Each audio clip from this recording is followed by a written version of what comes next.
My second client was AT&T, Providence. Okay. Yeah, so I went from nowhere to center ring in the circus. We went from 5 guys to 85 guys in 6 months. And as I tell everybody, the business succeeded oftentimes despite my best efforts. And we were launched into the mainstream. Right. The backstory here is also kind of entertaining, all around my theme of Providence smiles on us. So AT&T had just been broken up. All right, they broke it up into all the little baby bells, and we were working with the flagship company. They had the consumer products division had 400 phone stores around the country and 35 business offices. They were 40,000 people losing $220 million a year. And under the old Bell system, it's not that nobody cared, but it wasn't that big of a deal because they were a monopoly and they made a boatload of money off their long distance and other businesses. But now they got to get competitive, so the board says to them, look, you got 18 months to turn this around. If you can't do it, we'll just shut it down and do retail through Sears. Okay? So now I'm going to tell you a story here, and I know it's true because I've got lots of people who verified it, so I'm not just making stuff up. So the then divisional president, they don't know what to do, so they called in McKinsey, right? Yay, let's get McKinsey. So McKinsey comes in, takes the head count from 40,000 to 16,000 in 9 months. Just think about that in terms of your corporate culture. And is very proud of themselves because their mission was to stop the financial hemorrhaging, and lo, it had stopped. They were completely blind to the fact that so had everything else. You know, it's the arrogant doctor who's crowing that the patient's quit bleeding. Well, it's because he's dead, you nitwit. so, so the then divisional president, Bertuccini, doesn't know what to do. There's no Harvard case study for this kind of situation. So he gathers his most intimate, tightly bound group of managers, all 200 of them, into the Parsippany, New Jersey Hilton ballroom to have a talk about this. Now, this is in these days, I don't know if you were ever part of some big company, but this is in the days of, great bureaucratic, stuffiness. So the way it worked was we had 200 people in the room. You wrote your questions on a little 3x5 card. You sent them down to the end of the aisle, and they sent all those up to the front. And then there was 2 little staffers up there who would vet these things because we didn't want anybody asking anything too incendiary.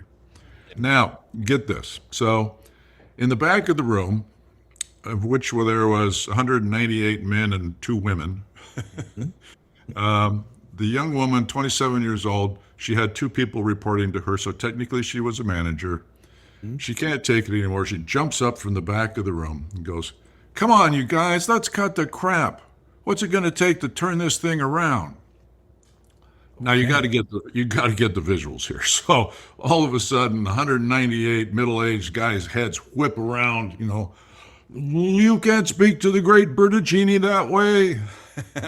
And Bertuccini, he's Italian. He's a little fiery. He grabs a hold of the podium and steps back from it. And pardon me, I'm going to quote him. He mutters under his breath, "It's going to take a fucking miracle." Well, now all the heads whip around the other way because they're not sure what's more shocking. Boy. Ken said a bad word or he told the truth. So in the dead silence that hung there, they said, "Okay, got it. Let's drop the F part. We need a miracle." And they set out, they interviewed 60 firms and chose us with my vast corporate experience, one, but we had a unique product offer, right? And the mandate, we launched this program. The program was called Project Miracles.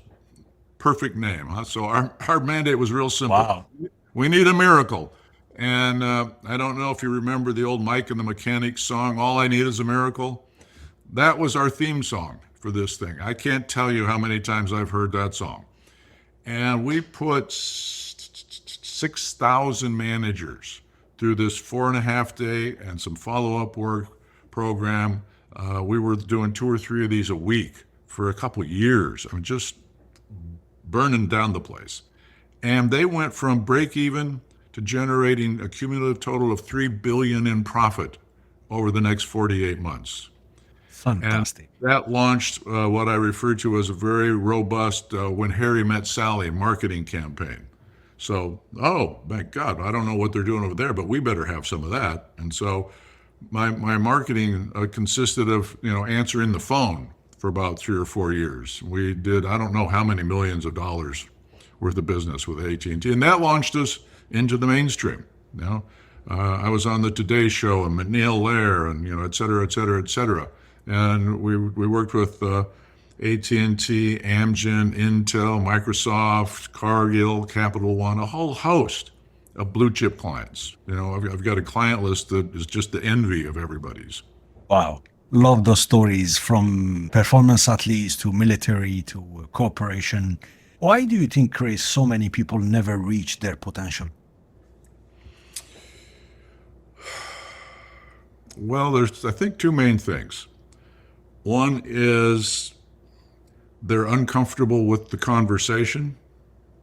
If you start talking to somebody about, reaching your full potential, they listen, you're criticizing me, and you think that I've got some potential that I may not even believe that I've got, and then they start to feel bad about themselves, so they'd rather not talk about it at all.